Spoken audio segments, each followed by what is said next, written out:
Folk legend Wizz Jones passes at 86. Folk pioneer's final whisper leaves fans in tears. April 27, 2025, London, UK.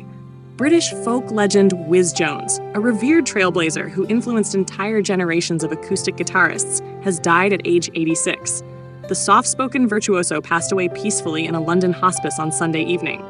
His family confirmed he died of complications from chronic obstructive pulmonary disease, COPD, a condition he had been battling privately for several years. His final words, shared with loved ones gathered at his bedside, were humble yet poetic. "Keep strumming. The silence won't last forever." A quiet hero of British folk. Though never a chart topper, Jones's influence resounds like thunder among musicians. Born Raymond Ronald Jones on April 25, 1939 in Thornton Heath, Surrey, he picked up a guitar in his teens and never put it down. His early busking days through France and the UK in the 50s laid the groundwork for what would become the British folk boom. Wizz didn't just play music, he lived it. With finger-picking finesse and a warm baritone, he told stories that spanned continents and centuries. From coffee houses in Soho to stages across Europe, he gave the genre a new pulse. Raw, real, and resonant.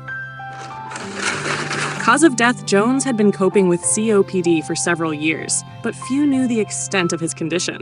According to the hospice care team at Trinity Hospice in Clapham, he passed peacefully in his sleep, his breathing slowed by the disease, but his mind still vibrant. His wife of over 50 years, Sandy, and their son, saxophonist Simeon Jones, were by his side. In his final hours, they played him his favorite blues records, including Leadbelly, Big Bill Broonzy, and Django Reinhardt, as he smiled gently and nodded in time. Final whisper. In his final moment of clarity, Wizz looked at his son, then turned to Sandy and quietly said, "Keep strumming. The silence won't last forever." Those close to him say it perfectly captured the spirit of the man, quiet, poetic, and ever connected to the rhythm of life. The man who shaped legends. Wizz Jones may not be a household name, but for artists like Eric Clapton, Jimmy Page, and Keith Richards, he was the name. Clapton once called him the soul of British acoustic music. Richards cited Jones as the one who made acoustic cool again. His reach spanned decades, influenced Donovan and Bert Jansch, mentored John Renbourn and Ralph McTell, toured with folk icons like Anne Briggs and Sandy Denny. He was also one of the first British musicians to blend American roots with traditional Celtic and English styles, long before the term fusion entered the folk vocabulary. The sound of simplicity. Wizz's guitar style, intricate yet effortless, is still studied today. From his debut self-titled album in 1969 to later releases like Lucky the Man and Happiness Was Free, his sound was clean, intimate, and unpretentious. He wasn't trying to be famous, he was trying to be true. I always felt more comfortable in a pub corner with a pint nearby than on a massive stage. Jones once joked during a 2012 radio interview.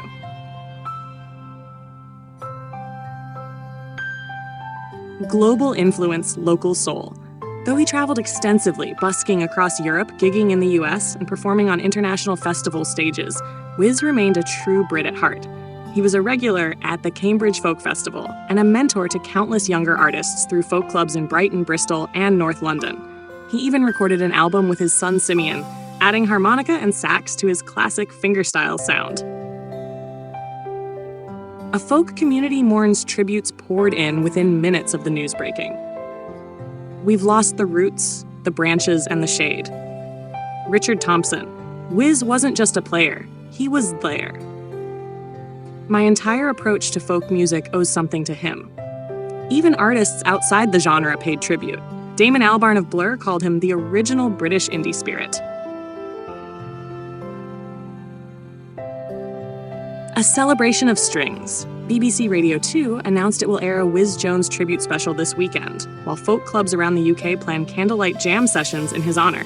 A spontaneous public performance at the Green Note Cafe in Camden drew dozens of musicians, many of whom cited Wizz as their inspiration to pick up a guitar. Final requests.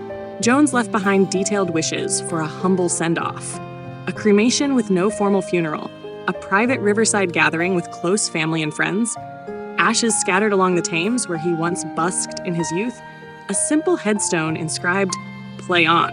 He also requested donations to the English Folk Dance and Song Society in lieu of flowers. What he leaves behind?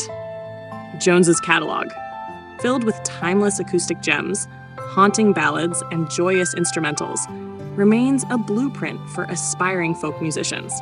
His legacy lives in dozens of albums and live recordings, generations of guitarists who learned from his open tunings and phrasing, a community of fans who kept his music alive even when the spotlight moved on.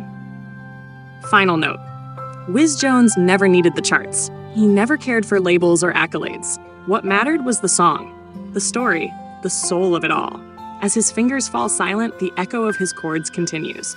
In cafes, in pubs, in quiet living rooms where young musicians study his work, Wizz still strums. And maybe he always will. Rest easy, Wizz. The silence will never last, not as long as your music plays.